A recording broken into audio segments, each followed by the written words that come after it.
नमस्कार दोस्तों, भूमि सर्वे सीरीज में आप सभी का स्वागत है। देखिए दोस्तों, खानापुरी प्रक्रम बताने से पहले मैंने आपको बताया था कि ज़मीन के जितने भी दस्तावेज होते हैं उस दस्तावेज के आधार पर जो है आपका जमाबंदी कायम होते हैं। अगर दोस्तों आप खानापुरी प्रक्रम हम आपको बताएंगे तो आपका ज़मीन किस आधार पर जो है आपका ज़मीन है ये आपको जानना बहुत ज़रूरी होता है। क्योंकि दोस्तों भूमि सर्वे में जो है आपका जमाबंदी जो है बहुत इंपॉर्टेंट होने वाला है। उसी जमाबंदी को सत्यापित करके जो है अधिकारी जो है अभी सर्वे करेंगे। देखिए दोस्तों, यहाँ पर पिछला वीडियो में हमने आपको बताया था कि ये सारे डॉक्यूमेंट के आधार पर जो है आपका जमाबंदी कायम रहता है। अगर मान लीजिए किसी का जमाबंदी लगान उगान नहीं कट रहा है, रसीद नहीं कट रहा है और वो लगान नहीं पे कर रहे हैं, तो इन सारे डॉक्यूमेंट के आधार पर जो है फिर से जो है आप लिखवा कर जमाबंदी रसीद कटवा सकते हैं। हमने आपको बता रहे थे उस प्रक्रम में दोस्तों, हम आपको 4 तक आपको बता दिए थे कि राजस्व लगान रसीद मालिक की फर्द के आधार पर जो है अपना कैसे जो है रीराइट कराकर जो है जमाबंदी फिर से जो है रसीद आप कटवा सकते हैं। देखिए दोस्तों, ये सारा चीज़ बताने का मात्र मेरा मकसद यही है कि ये सारे डॉक्यूमेंट के बारे में आप लोग जान जाए कि ये कब बने थे और ये डॉक्यूमेंट कहाँ मिलेंगे और इसका क्या जो है काम होता है, इस डॉक्यूमेंट के अधिकार क्या होते हैं और इस डॉक्यूमेंट के आधार पर वाकई में अभी जो है जमाबंदी कायम कराया जा सकता है कि नहीं कराया जा सकता है। तो आज दोस्तों हम 3 डॉक्यूमेंट के बारे में बात करेंगे और ये डॉक्यूमेंट आपके पास है चाहे नहीं भी है तो ये डॉक्यूमेंट आपको कहाँ मिलेंगे और इस डॉक्यूमेंट के आधार पर जो है अपना जमाबंदी कैसे रीराइट करा सकते हैं ये हम आपको बताने वाले हैं। देखिए दोस्तों, यहाँ पर पहला जो है दाखिल खारिज का अभिलेख हम पंजी एवं अंचल कार्यालय में संधारित 3rd A एवं 3rd A यानी कि A+ और जो है 3rd A के बारे में हम बात करने वाले हैं। साथ में रिविजनल सर्वे खतियान का रेंट रोल के बारे में हम बात करेंगे, ताकि दोस्तों हम इस वीडियो में तीनों के जो है डॉक्यूमेंट के बारे में बात कर लेते हैं, ताकि और जो बचे हुए हैं हम आपको 2-3 दिन में जो है ख़त्म कर दें, ताकि जो है और आगे का प्रक्रम जो है हम आपको बता सकें। तो देखिए दोस्तों, पहले हम बात कर लेते हैं दाखिल खारिज अभिलेख की पंजी। यदि किसी रैयत जमीन से संबंधित जमाबंदी पृष्ठ क्षतिग्रस्त पाया जाता है, यानी कि उसका जमाबंदी नहीं चल रहा है, तो ऐसे रहते जमाबंदी प्रारंभ किए जाने से संबंधित दाखिल खारिज वाद के संबंध में जानकारी प्राप्त की जा सकती है एवं दाखिल खारिज पंजी से उसकी जांच कर पुनः जमाबंदी जो है रीराइट किया जा सकता है। तो इस प्रकार जो है जमाबंदी में विस्तृत जानकारी प्राप्त करने हेतु जो दाखिल खारिज पंजी अंकित प्रविष्ट है, चाहे दाखिल खारिज के वादों से संबंधित निष्पादित अभिलेखों से सूचनाओं से प्राप्त कर क्षतिग्रस्त जमाबंदी को रीराइट करने की कार्रवाई की जा सकती है। यानी कि जो जमाबंदी पंजी में जो खाता खेसरा प्लॉट नंबर है और जो इसमें अभिलेख है, यानी कि जो डॉक्यूमेंट उसमें है उसका जो है देख कर जो है फिर से जो है जमाबंदी को रीराइट करने का प्रावधान है।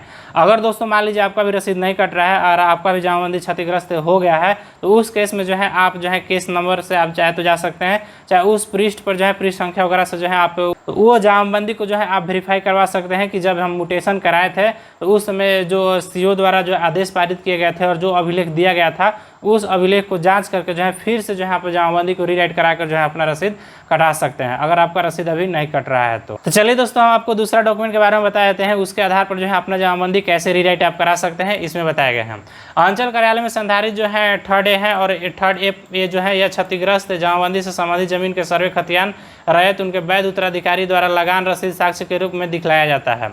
तो ऐसी स्थिति में लगान रसीद रैयतों का फर्द मिलान मालिकी फर्ज से करते हुए क्षतिग्रस्त जमाबंदी को पुनः प्रारंभ किया जा सकता है। यानी कि दोस्तों अगर कोई मान लीजिए रैयती है, उसका अगर खतियानी ज़मीन है, अगर उसका रसीद पहले तो बहुत पहले कटा है लेकिन अब जो है उसका कुछ मिल ही नहीं रहा है, तो उस केस में अगर उसके पास वो रसीद है, वो रसीद का टुकड़ा है, उस रसीद के माध्यम से जो है वेरीफाई करके जो है यहाँ पर अंचलाधिकारी द्वारा जांच उसका खतियान का जांच किए जाएंगे और अगर वो ज़मीन जो है बीच में हस्तांतरण इधर उधर नहीं हुआ होगा, अगर वो सही होंगे तो फिर से जो है रीराइट करने के प्रावधान यहाँ पर हैं। तो उस केस में भी अगर उसका खतियान जो अगर सही पाया जाता है तो वहाँ पर रीराइट किए जाएंगे। यदि इस प्रकार के मामले में लगान रसीद मालिकी फर्द कार्यालय में उपलब्ध नहीं पाया जाता है, मान लीजिए अंचल में अगर नहीं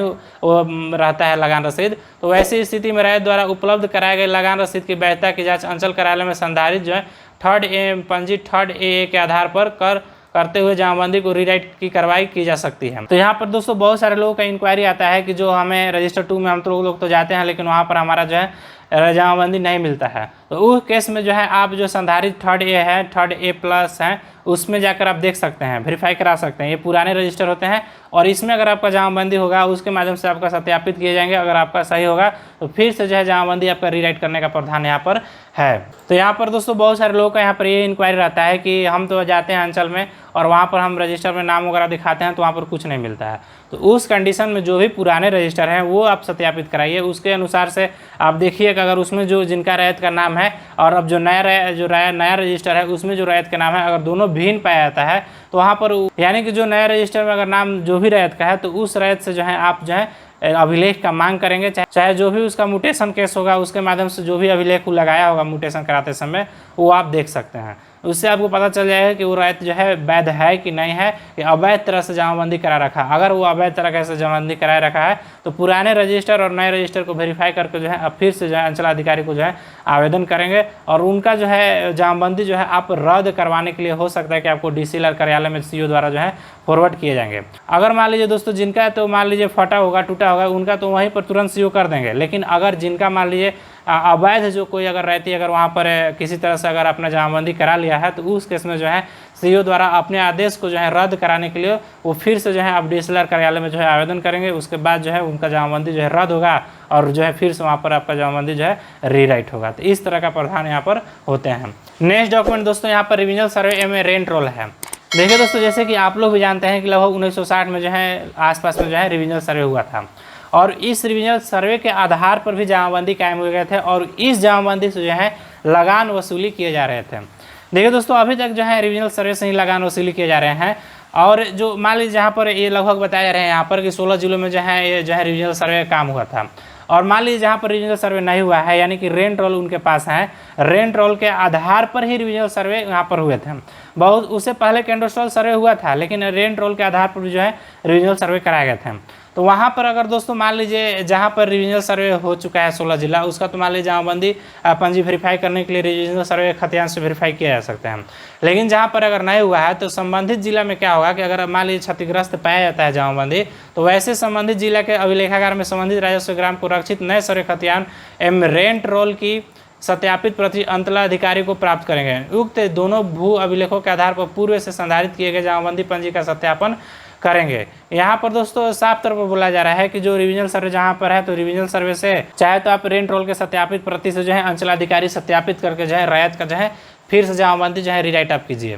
यहाँ पर दोस्तों साफ तौर पर देखिए बोला है कि जो मान लीजिए कैडस्ट्रल सर्वे हुआ था उस समय, जहाँ पर रिविजनल सर्वे तो 1960 के पास में हुआ था, लेकिन जहाँ पर कैडस्ट्रल सर्वे हुआ था, सर्वे खतियान से संबंधित रेंट रोल में दर्ज भूस्वामियों के नाम से निर्धारित क्रमानुसार रेंट रोल के आधार पर नए सर्वेक्षित जिला की जमाबंदी पंजी तैयार की गई थी। यानी कि दोस्तों रेंट रोल में जितने भी रैयत थे जिनका नाम जो निर्धारित था वो क्रमानुसार जो है निर्धारित था और उसके अनुरूप में जो है जमाबंदी जो है तैयार किए गए थे। और जमाबंदी पंजी के क्षतिग्रस्त अनुपलब्ध जमाबंदी का सुनिश्चितीकरण रेंट रोल के क्रम से करके उनमें दर्ज रकबा भू लगान रैयत का नाम सर्वे खतियान का खाता क्रम से सत्यापित करके जमाबंदी संबंधित क्रम में खास महान मेलोन 1953 के तहत जो है प्रधानों से आलोक में जमाबंदी अंकन आवश्यक विवरण के साथ अंचलाधिकारी करेंगे। यानी कि दोस्तों यहाँ पर जो भी अंचलाधिकारी होंगे और मान लीजिए कोई अगर रैयत अगर आवेदन देता है रीराइट कराने के लिए अगर ये रेंट रोल के अनुसार से, तो वो क्या करेंगे कि रेंट रोल के जो भी रैयतों का वहाँ पर नाम होंगे क्रमानुसार और उसके अनुरूप जो है जमाबंदी कायम होंगे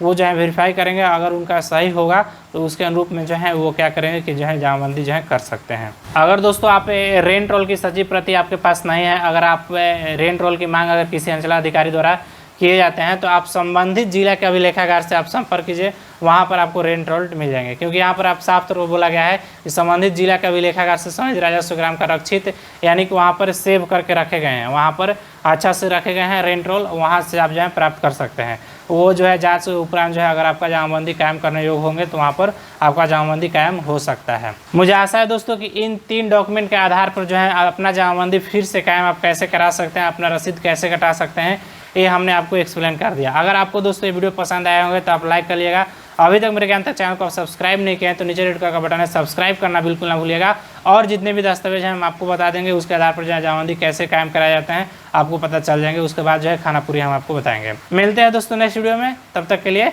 बाय बाय।